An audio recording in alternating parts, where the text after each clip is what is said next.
지난해 12월 29일 1,429원까지 빠졌던 환율은 이후 9거래일 연속 올라 1,473원을 넘었습니다. 코스피도 동반 상승했습니다.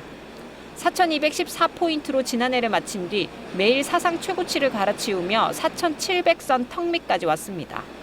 코스피가 뛰면 외국인이 순매수에 나서고 달러 유입이 늘어 환율이 떨어져 온 게 그간 일종의 시장 공식이었습니다. 올해는 외국인이 순매수에 나서며 달러를 들여오는 것까진 동일하지만 이를 압도하는 달러가 해외로 나가고 있습니다. 새해 들어 개인이 산 해외 주식과 채권은 4조 5천억 원어치, 같은 기간 역대 최대입니다. 여기에 가수요 심리까지 붙었습니다. 앞으로 달러가 더 비싸질 거란 기대가 강해지니 환율이 조금만 떨어져도 너도 나도 달러를 사들입니다. 정부의 고강도 개입으로 환율이 33원 빠진 지난달 24일, 한 시중은행에선 100달러 지폐가 매진되기도 했습니다.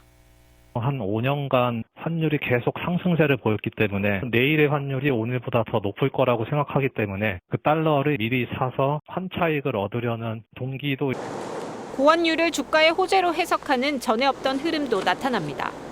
삼성, SK 등 반도체 수출 기업이 불장을 주도하고 있는데 환율이 오르면 원화로 환산한 실적이 더 좋아지는 효과에 주목하는 겁니다. 기업의 경쟁력을 확보하기 위해서 개인들은 재산을 더 늘리기 위해서 그런 과정에서 돈이 바깥으로 나가고 이거를 위기상황으로 볼 필요는 없다라는 거고요. 정부가 추가 대책을 내겠지만 당분간은 1달러에 1,400원 이하는 쉽지 않다는 관측이 지배적입니다. KBS 뉴스 김진아입니다. 환율 1,500원 가나 추가 상승 경고 나왔다입니다. 앞서 리포트에서도 소개를 해드렸는데 코스피 지수도 계속 올랐지만 이 원달러 환율도 계속 올라서 어제 같은 경우에는 1,470원 중반대까지 갔어요. 왜 이렇게 오르는 건가요? 그렇습니다. 어제 이제 종가 기준으로 보면 1,473원대까지 올라섰는데요. 이유는 여러 요인이 좀 복합적으로 작용을 했습니다. 첫 번째로 미국의 금리 인하 시그널이 좀 약화가 됐다라고 보시면 되겠는데요. 실업률이 생각보다 좋게 나왔습니다. 그래서 기존보다 더 낮게 나왔거든요. 그러다 보니까 경기가 어렵지 않나 보다. 경기 인하, 금리 인하할 이유가 좀 시그러졌다. 이렇게 보시면 되겠고. 두 번째로는 엔화 가치가 이제 급락을 했습니다. 조기 총선에 대한 얘기가 나오면서 갑자기 이제 재정 위기까지 이런 얘기가 나왔어요. 그러다 보니까 엔화 가치가 좀 떨어졌고요. 그다음에 세 번째로는 미국의 정치 지정학적 리스크가 좀 부각이 됐습니다. 아시겠지만 파월 의장의 기소권도 있고요. 무엇보다 베네수엘라 사태, 이란 사태 이러면서 안전자산 선호 심리가 굉장히 높아졌거든요. 금값 다시 한번 올라섰고요.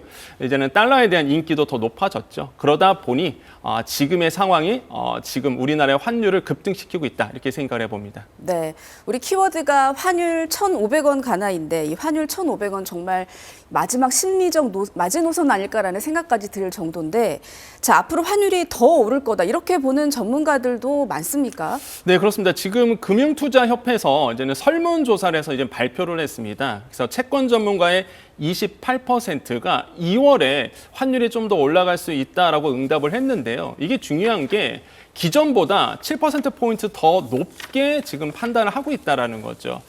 반면에 그러니까 환율이 떨어질 거야라고 생각하신 분들이 기존보다 더 줄었습니다. 그러다 보니까 시장에서는 환율이 2월 가서도 이게 단기적인 어떤 오르는 게 아니라 이게 구조적으로 상승이 있는 거 아니냐 이렇게 좀 우려스러운 목소리가 지금 나오고 있습니다.